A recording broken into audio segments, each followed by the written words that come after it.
mes futurs compatriotes canadiens, j'espère que vous allez bien. Moi, je vais super bien, je vais super bien. Et bienvenue encore à tous les nouveaux abonnés sur cette chaîne.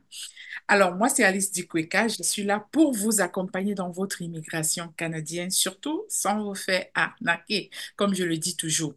Alors, la mauvaise nouvelle qui est sorti il y a quelques jours. Voilà, c'était à savoir la nouvelle par rapport au visa visiteur, permis de travail et ainsi de suite. Moi, ce que j'encouragerais chacun de faire, c'est de garder les regards fixés vers l'avant. Donc, ne dites pas que voilà, le Canada a tout bloqué. Et même si c'était le cas, les choses vont s'arranger petit à petit. OK? Donc, aujourd'hui, nous allons parler spécialement de l'immigration francophone. Parce que moi, je suis là pour le public francophone. C'est beaucoup plus les francophones qui me suivent. Alors, je voudrais encourager tous les francophones à rester courageux, à rester optimistes, à se dire que tout va bien aller. Sinon, il y a toujours des gens qui obtiennent des visas visiteurs. Il y a toujours la possibilité. Alors, quand vous arrivez au Canada, vous pouvez aller du côté du Nouveau-Brunswick parce que là, quand même, il y a de bonnes nouvelles. Donc, si vous trouvez un travail du côté du Nouveau-Brunswick en tant que francophone, il y a quand même des possibilités que les choses soient facilitées, même du côté de votre employeur. Je ne vais pas parler de la partie Nouveau-Brunswick aujourd'hui, mais aujourd'hui, nous allons parler en général de Destination Canada.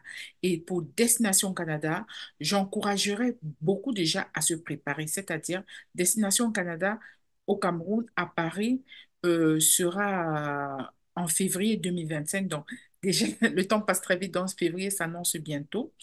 Ce sera vraiment dans l'hôtellerie. Et puis, vous allez voir, je vais partager mon écran avec vous et vous allez voir exactement dans quel domaine vous serez embauché. Donc, alors, on y va. Des candidats francophones bilingues. Vraiment, c'est bien. Donc, j'encourage tous les francophones à rester optimistes. Même si on dit que voilà, côté visa visiteur, les choses, bon, ont un peu changé négativement.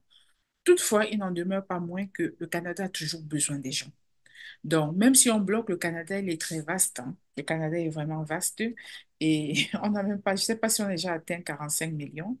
Et le Canada, c'est presque comme l'Europe, moins deux pays seulement. Donc, je crois même sur 10 ans, on n'aura pas atteint le quota qu'il va falloir atteindre pour que le Canada puisse se développer. Donc, allez, on va y aller. Alors, je vais déjà vous présenter en gros l'embauche des candidats francophones parce qu'il y a beaucoup de personnes qui me disaient, voilà, c'est difficile d'obtenir des contrats de travail et tout. Les embauches continuent, pas seulement au Québec, mais partout au Canada pour les candidats francophones et bilingues. Alors, je vais vous présenter donc, vous avez par exemple le programme Destination Canada et faites attention aux arnaques. Destination Canada est proposé par, on va dire, quand même le Canada, quoi, le gouvernement. Donc, vous voyez que je prends ça sur le site du Canada.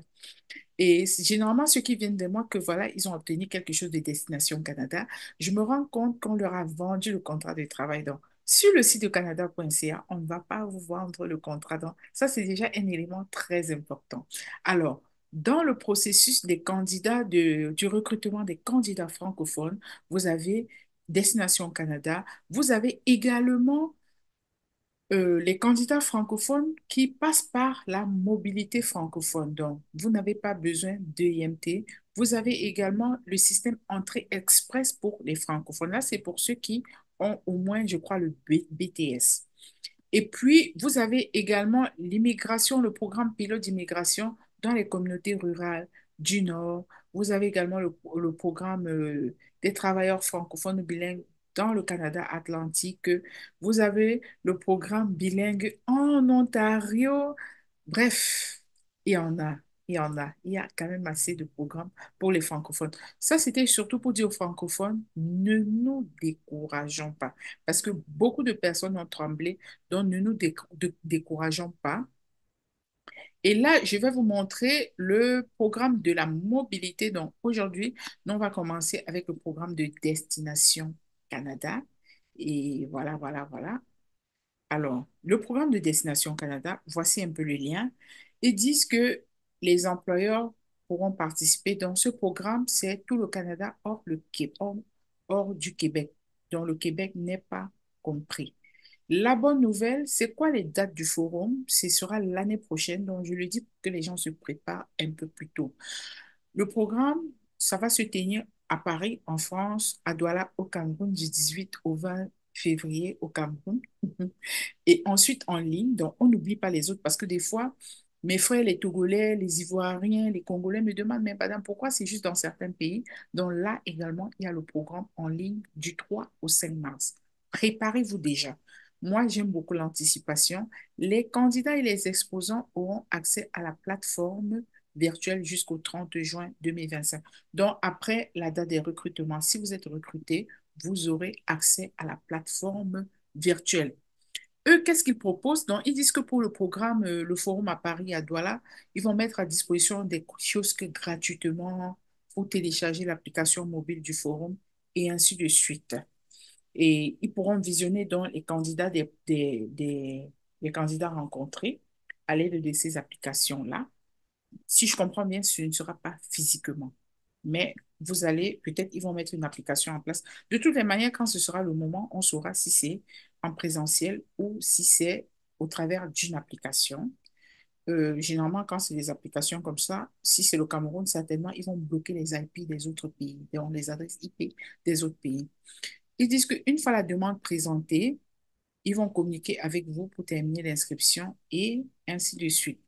Les inscriptions ouvriront en décembre. Waouh! Il y a de quoi se précipiter un peu parce que là, c'est dans quelques mois. Et c'est dans quel domaine?